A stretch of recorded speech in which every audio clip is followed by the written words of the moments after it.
नमस्कार, आप देख रहे हैं आर्या न्यूज और मैं हूं आपके साथ अनु चतुर्वेदी। आज विशेष चर्चा करेंगे बंगाल पर।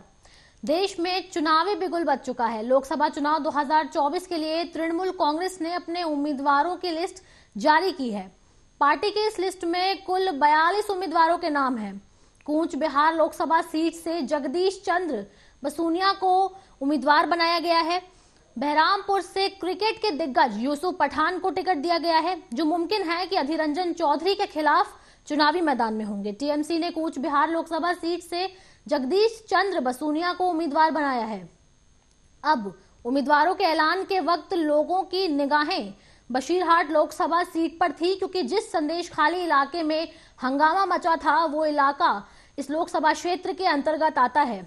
इस सीट पर एक्ट्रेस नुसरत जहां सांसद थी, टीएमसी ने उनका टिकट काटकर हाजी नूरुल इस्लाम को दे दिया है। इसी बीच एक और बड़ी बात सामने आती है। अब आपको ये बता दें कि पार्टी द्वारा टिकट नहीं दिए जाने के बाद अर्जुन सिंह टीएमसी से नाराज हो गए। जब उन्हें पता चला कि सूची में उनका नाम शामिल नहीं है तो वो रैली छोड़कर वहां से चले गए। अब चर्चा से पहले हमारी एक खास रिपोर्ट देखिए। तारका केकेआर टीमेও দীর্ঘদিন খেলেছেন। আমাদের সকলের অত্যন্ত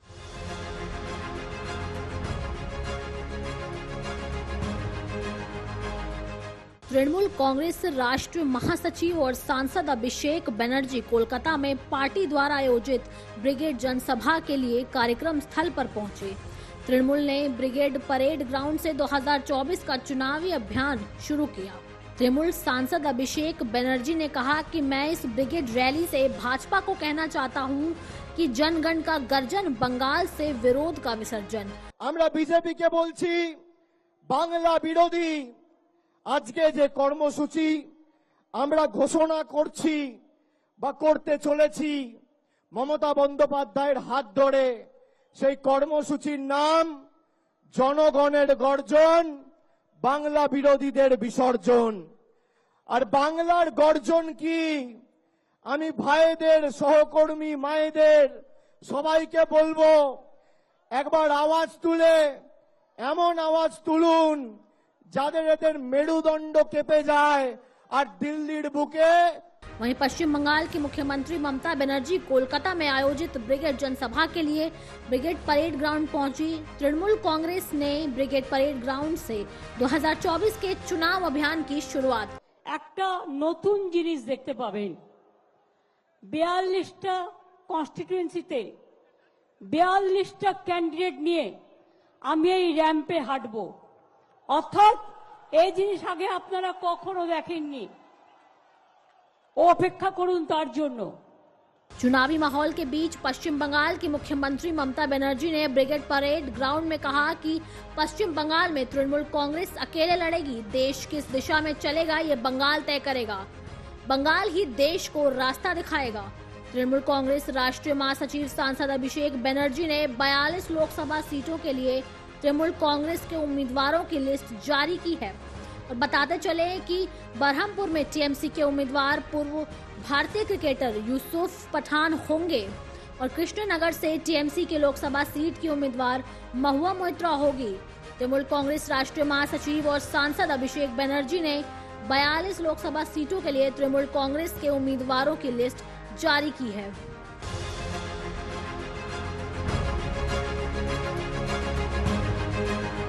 তারকা কেকেআর টিমেও দীর্ঘদিন খেলেছেন।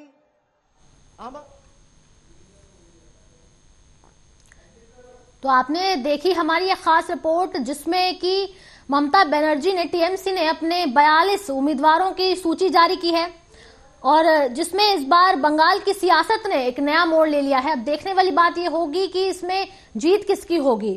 इस बार यूसुफ पठान को सीट दे दी गई है और ये बता दें कि ममता बनर्जी ने जो सूची जारी की है, अब ये इन 42 लोगों की लिस्ट में से कौन सा वो चेहरा होगा जो निकलकर सामने आएगा, ये भी देखने वाली बात है। वाकई बीजेपी के लिए 2024 के लोकसभा चुनाव एक बहुत बड़ा टक्कर दे सकती है टीएमसी, अगर बंगाल में टीएमसी को देखा जाए तो।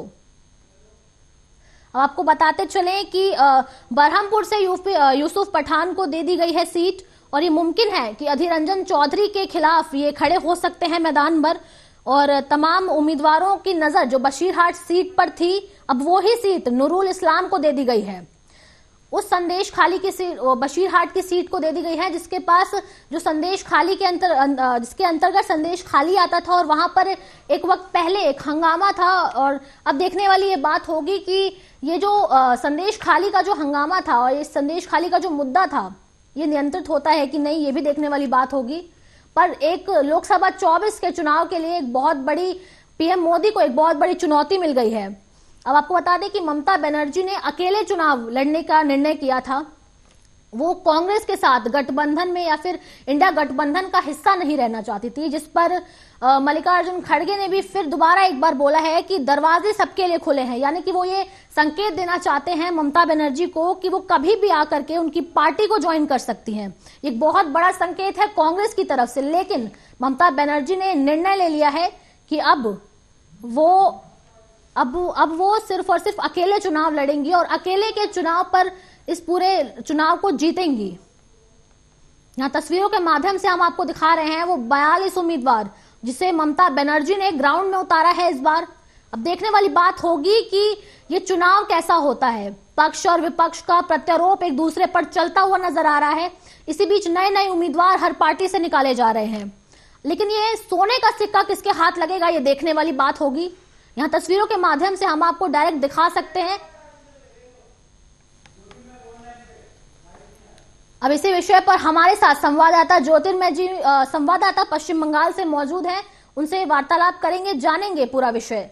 ज्योतिर्मय जी, हाँ, ये बंगाल की सियासत ने एक नया रुख ले लिया है, इस पर आपका क्या कहना है?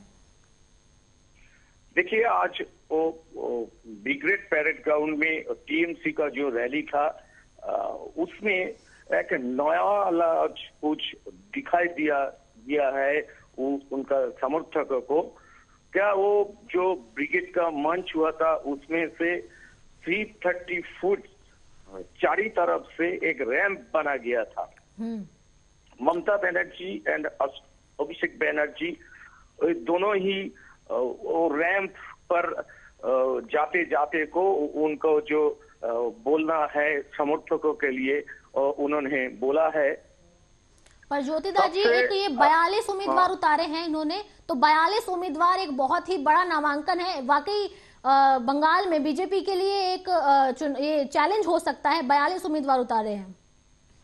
नहीं, ऐसा बात नहीं है जो वो बीजेपी का चैलेंज होगा, क्योंकि नया वाला कुछ नहीं है। वो जो नुसरत जहां था बसीरहाट में, उनको चेंज करके वहां पर हाजी नूरुल इस्लाम को दिया गया है। और अधीर चौधरी का बहरमपुर सीटों में उनका एक बाजी लगाया है। उनको वहाँ वो जो क्रिकेटर है यूसुफ पठान को वहाँ पर चुनाव लड़ने के लिए वो कैंडिडेट को घोषित किया है। बिल्कुल। और एक है तमाम उम्मीदवारों की नजर थी बशीरहाट की सीट पर, उस पर नूरुल इस्लाम को सीट दे दी गई है। और आपको क्या लगता है कि नूरुल इस्लाम जो है उम्मीदवार के तौर पर कितने सही उतरेंगे उस सीट पर? नहीं, वो हाजी नूरुल इस्लाम वो जो पहले जो नुसरत जहां का आगे भी वो एमपी था, बट 2019 में वो नुसरत जहां को वहां से चुनाव लड़ने को टीएमसी ने टिकट दिया था। वजह क्या है नुसरत जहां का टिकट उनको ना मिलने की या उनका नाम काटने की सूची से?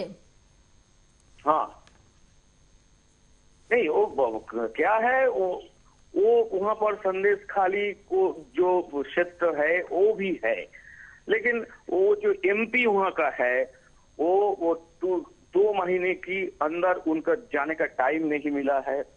वो सांबादिकों को ये ऐसे बोला है कि रिपोर्टर पूछा है आप क्यों नहीं जा रहा है उधर, उन्होंने ऐसा ही बोला वहां पर 174 चल रहा है, क्योंकि वो नहीं जानते हैं 144 क्या है और 174 क्या है। बिल्कुल, बंगाल में टीएमसी ने अकेले चुनाव लड़ने का फैसला किया है। कांग्रेस के साथ वो कोई गठबंधन नहीं करना चाहती है। वजह क्या है? क्योंकि हमें जहां तक पता है तो कांग्रेस जो कि 10 से 12 सीटें मांग रही थी, लेकिन बंगाल में उनको केवल 2 सीटें देने का बोला गया था, जिसकी वजह से उसके बाद से गठबंधन में शामिल होने के लिए मना कर दिया है ममता बनर्जी ने। अकेले चुनाव लड़ेंगी वो। हाँ, वो आज ब्रिगेड का पैरेड ग्राउंड को जो मीटिंग था वहां से ऐसा ही बोला है जो 42 सीटों में वो टीएमसी एकक से लड़ेगा। कोई भी वो कांग्रेस नहीं है, वो सीपीएम भी नहीं है, किसी को साथ वो ये चुनाव नहीं लड़ेगा, वो एकक से लड़ेगा। कहीं ना कहीं सीट शेयरिंग वजह है कि कांग्रेस के साथ में चुनाव नहीं लड़ेंगी। कोई सीट शेयरिंग नहीं हुआ है। वो 42 से 42 ही आज कैंडिडेट लिस्ट बोल दिया गया है वो जो मीटिंग का मंच पे। बिल्कुल, लेकिन ममता बनर्जी ने इस बार मल्लिकार्जुन खड़गे ने इस बार ममता बनर्जी के लिए ही कहा है ये कि दरवाजे खुले हैं। मतलब क्या ऐसा हो सकता है कि कोई ऐसा अब और कुछ भी ऐसा चेंज आ सकता है जिससे कि ममता बनर्जी गठबंधन में आए या फिर गठबंधन का हिस्सा रह के चुनाव लड़े आगे?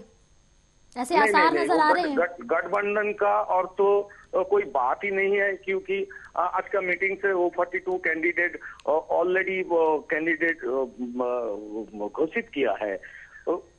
वो इंडी गठबंधन में वो ममता बनर्जी किए थे, वो बेंगलुरु भी किए थे, वो मुंबई भी किए थे, लेकिन उसके बाद कुछ ना कुछ कांग्रेस को साथ उसका कोई गठबंधन अभी तक तो नहीं हुआ है। लेकिन अधीर चौधरी ने बोला था हम लोग टीएमसी को साथ चुनाव लड़ना चाहेंगे, लेकिन कोई गठबंधन का अभी तक तो कुछ नहीं दिखा रहा है। बिल्कुल, लेकिन ममता बनर्जी ने अपने भाषण में ये भी कहा था कि यूपी की एक सीट पर उनकी अखिलेश यादव से बातचीत चल रही है। हाँ, वो उन्होंने ऐसा बोला है। जो आसाम में भी वो चुनाव लड़ेगा, यूपी को चुनाव लड़ेगा, और मेघालय टीएमसी ऑपोजिशन में है, इसलिए ये तीनों स्टेट में टीएमसी चुनाव लड़ेगा। मिमी चक्रवर्ती का नाम इस बार क्यों नहीं शामिल है, इसकी वजह क्या है?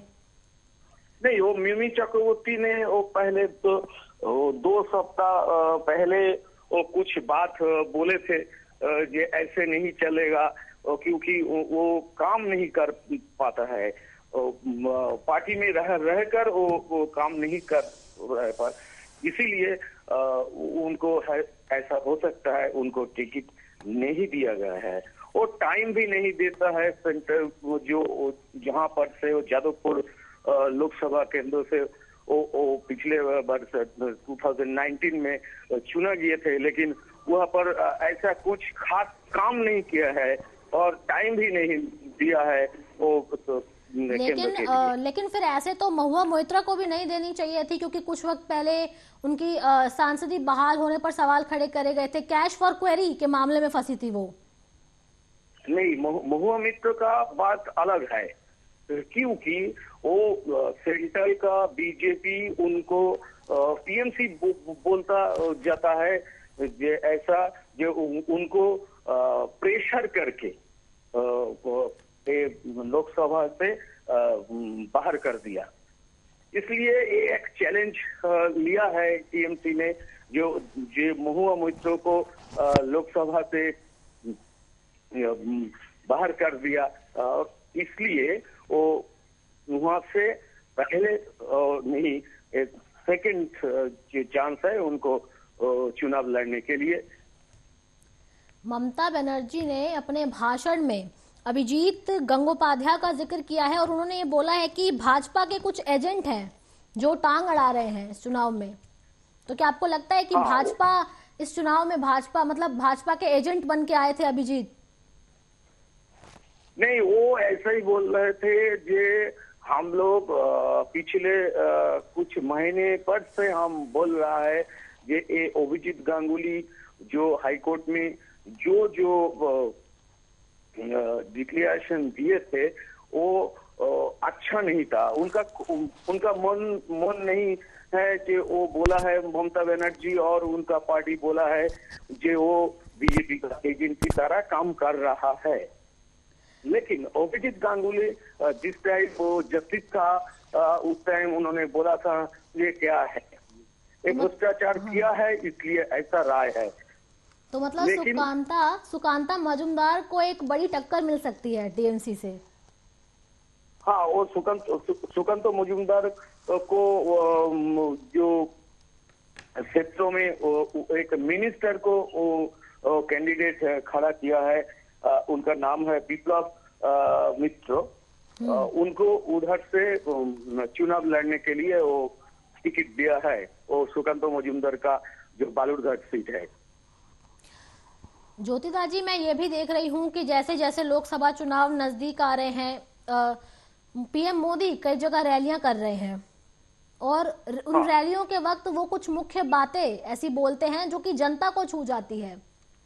तो इस लोकसभा चुनाव 2024 की जो ये रैलियां कर रहे हैं, इसको देख के आपको ऐसा लगता है कि इसका निष्कर्ष क्या निकलने वाला है इस चुनाव का? कुछ अंदाजा ऐसा आप लगा सकते हैं? देखिए, वो इस बार अभी तो इलेक्शन डेट नहीं डिक्लेयर हुआ है, लेकिन उसके पहले वो बंगाल में 4 रैली ऑलरेडी किया हुआ है। एक पहले आरामबाग में किया है, उसके बाद कृष्णनगर किया है, उसके बाद बारासात किया है और कल सिलीगुड़ी में वो रैली किया है। इस बार एक थोड़ा चैलेंज तो बीजेपी लिया है, क्योंकि वो संदेश खाली में जो हुआ है वो बंगाल में अभी चर्चा हो रहा है। वो ट्रेन में चर्चा हो रहा है, बस में चर्चा हो रहा है, वो चाय की दुकान में चर्चा हो रहा है, जो संदेश खाली में क्या हुआ। इसका फायदा वो बीजेपी लेने के लिए बहुत जोर लगाया है। बिल्कुल, क्योंकि अगर चुनाव की बात करें तो चुनाव में अगर एक तरफ सत्ता पक्ष अगर उसका पलड़ा भारी नजर आ रहा है तो कहीं ना कहीं जो विपक्ष है उसको मजबूत होने की जरूरत है। लेकिन मैंने ये देखा है कि राहुल गांधी जहां जहां अपनी न्याय यात्रा कर रहे हैं वहां से कांग्रेस नेता पीछे हट रहे हैं, मतलब उनका गठजोड़ जो है वो कमजोर होता नजर आ रहा है। हाँ, ऐसे करो कि आज ब्रिगेड परेड ग्राउंड में जो मीटिंग हुआ है वो अभिषेक बैनर्जी और ममता बनर्जी बोल रहा है कि ये एक हिस्टोरिक रैली है, लेकिन वो जो रैंप बना गया है वो रैंप से ही ब्रिगेड परेड ग्राउंड का क्या उनको बोलते हैं कि हाफ ग्राउंड को वो उनको घेरा लिए थे। तो ऊपर से दिखा रहे थे कि बहुत आदमी है, लेकिन मिडिल पे वो रैंप रहने के था, इसलिए ऊपर से दिखा रहे थे कि बहुत आदमी है, लेकिन उतना आदमी वो मीटिंग में नहीं आए। बिल्कुल, तो कहीं ना कहीं जो गठबंधन है वो पीएम मोदी के जो एनडीए जो पार्टी है, बीजेपी पार्टी है, उसके खिलाफ कहीं ना कहीं कमजोर पड़ता नजर आ रहा है। अभी वो इलेक्शन का आ रहा है, वो संदेश खाली और जितने भी इधर जो विरोधियों का जो वो भी दिख रहा है, क्योंकि आज ये एक मीटिंग किया है। ज्योतिर्मय जी, जरा दोबारा बोलिए, आपकी आवाज का थोड़ा प्रॉब्लम है, थोड़ा दोबारा बोलिए जो आपने बोला। आपकी आवाज का थोड़ा प्रॉब्लम है, कनेक्शन का। हेलो जी बोलिए। वो आज संदेश ब्रिगेड परेड ग्राउंड में टीएमसी का मीटिंग था। इसी तरफ वो संदेश खाली में बीजेपी का एक मीटिंग था, उसमें बहुत महिलाएं तो एक साथ भीड़ दिखा गए थे, क्योंकि वहां पर शुभेंदु अधिकारी एक ही बात वो बार बार बोल रहे थे, ये ममता चोर है, ये शाहजहां शेख जो सीबीआई हिफाजत में अभी है उनको ममता मदद कर रहा है। वो ओनली शाहजहां शेख नहीं है, शाहजहां शेख का और आदमी है जो अभी भी बाहर में है, जेल में है। लेकिन ममता बनर्जी तो आरोप बीजेपी पर लगा रही हैं कि बीजेपी का संदेश खाली का जो मामला था उसमें बीजेपी का हाथ है। नहीं, वो बीजेपी का हाथ नहीं है। तो वो जो संदेश खाली का जो उपजाति है, आदिवासी है, ये उनका मामला है, ये उनका आंदोलन है। इसमें बीजेपी का कोई ये नहीं है, क्योंकि वो बीजेपी क्या कर रहा है, बीजेपी उनको साबित कर रहा है कि हाँ, आप जो आंदोलन कर रहा है ये सच है। इसके अलावा कोई और तमाम जानकारी, कोई अतिरिक्त जानकारी इसके अलावा ज्योतिर्मय जी?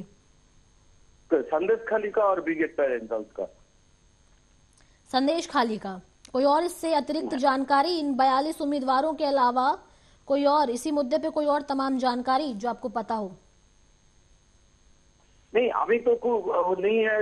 उधर जो संदेश खाली में अभी जो चल रहा है, जो शाहजहां शेख सीबीआई भी हेफाजत में है, लेकिन वहाँ का जो आदिवासी है, वहाँ का जो महिला है, उनका मन में अभी तक भय नहीं किया है, डर अभी भी है, क्योंकि वो आदमी बोल रहा है जो शाहजहां शेख सीबीआई हेफाजत में है, लेकिन वो शाहजहां शेख का और जो आदमी है वो तो बाहर में है, वो उनको सता रहा है। लेकिन एक सवाल और खड़ा होता है कि आखिर संदेश खाली की महिलाओं को ये इंसाफ मिलेगा कब तक? देखिए, वो अभी तो इलेक्शन का डेट ये हो जाएगा, उसके बाद क्या होगा, सीबीआई में आज बोशीघाट कोर्ट में शाहजहां शेख को केस था, उस कोर्ट में 4 दिनों के लिए सीबीआई को हेफाजत दिया है शाहजहां शेख को। तो शाहजहां शेख के लेके सीबीआई, ईडी तो जो तरफ से तदंत कर रहा है, तो अभी तक तो ऐसा नहीं है कि कब तक ये शेष होगा। कुछ समय पहले संदेश खाली की महिलाएं जो थी वो प्रदर्शन कर रही थी इंसाफ के लिए,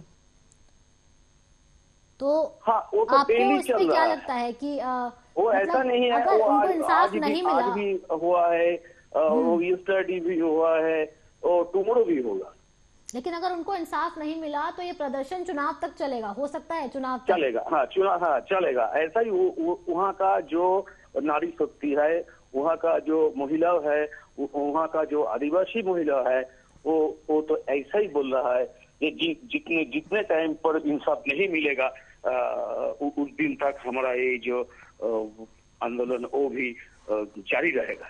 बिल्कुल। और ये बशीरहाट की जो सीट थी, इस पर सबकी नजर थी, जिसको जो अब नूरुल इस्लाम को मिल गई है, तो क्या लगता है कि जो ये बशीरहाट की सीट जो इनको मिली है, इस सीट को पा करके क्या ये आने वाले चुनाव के लिए कितना सही होगा या फिर कितना पुख्ता होगा ये?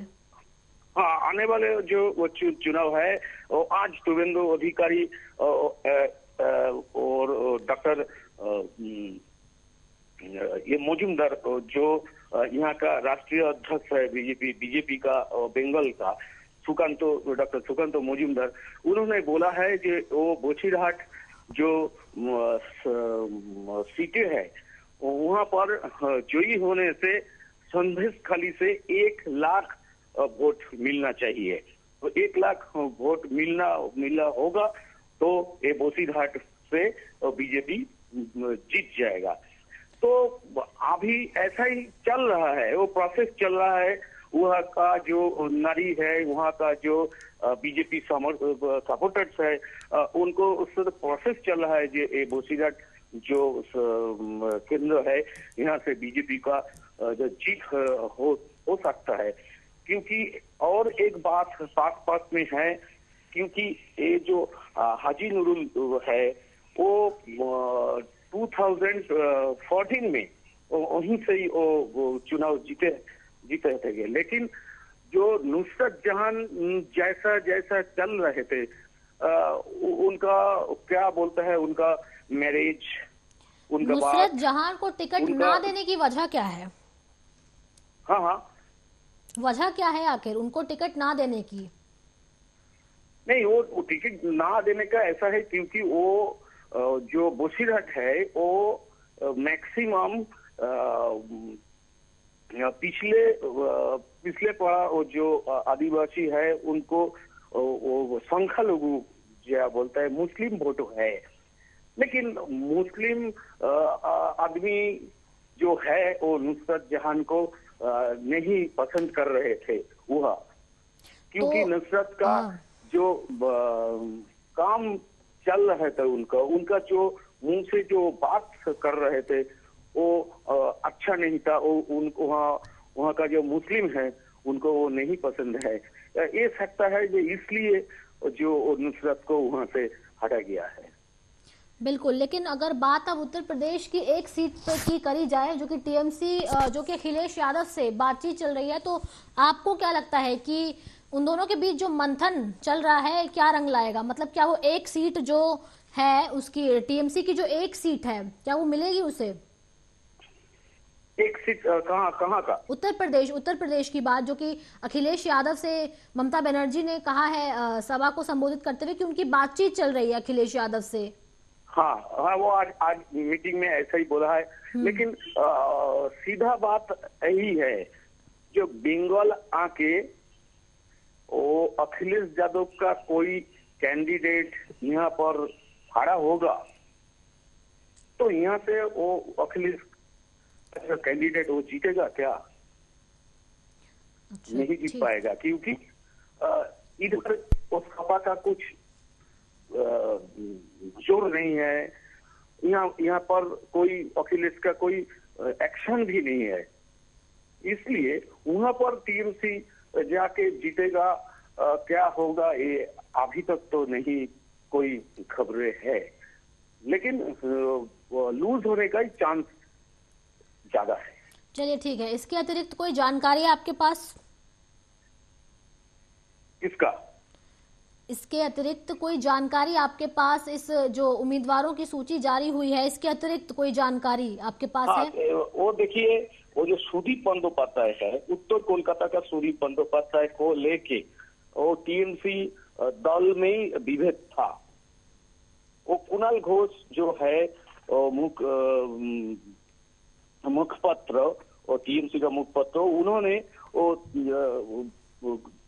3-4 दिन आगे वो सुदीप बंदोपाध्याय को लेके बहुत बुरा बात किए थे, लेकिन वो सुदीप बंदोपाध्याय को वहां से टिकट मिला है। वो और एक आदमी है जो वहां का जो टीएमसी जो नेता एमएलए है तापस राय, वो 2 दिन पहले बीजेपी ने ज्वाइन किया है, क्योंकि सुदीप बंदोपाध्याय अच्छा से काम कर नहीं, उनको कोई ये नहीं देता है, इसलिए वो सुदीप बंदोपाध्याय को टिकट मिला है। लेकिन तापस राय और टीएमसी को जो एमएलए था वो 2 दिन पहले बीजेपी में ज्वाइन किया है। ठीक है ज्योतिर्मय जी, बहुत बहुत धन्यवाद आपका हमारे साथ इस विशेष चर्चा में जुड़ने के लिए और हमें तमाम जानकारी देने के लिए। तो आपने यहाँ देखा कि किस तरीके से 42 उम्मीदवारों की सूची जारी कर दी गई है। हमने अपने संवाददाता से भी बात की जिसने हमें तमाम जानकारी दी। पर देखने वाली बात यह है कि लोकसभा 24 का जो चुनाव है ये बीजेपी के लिए कितने टक्कर का चुनाव होगा, ये देखने वाली बात है। हमारी नजर हर बड़ी खबर पर रहेगी। तब तक के लिए आप देखते रहिए आर्या न्यूज। नमस्कार।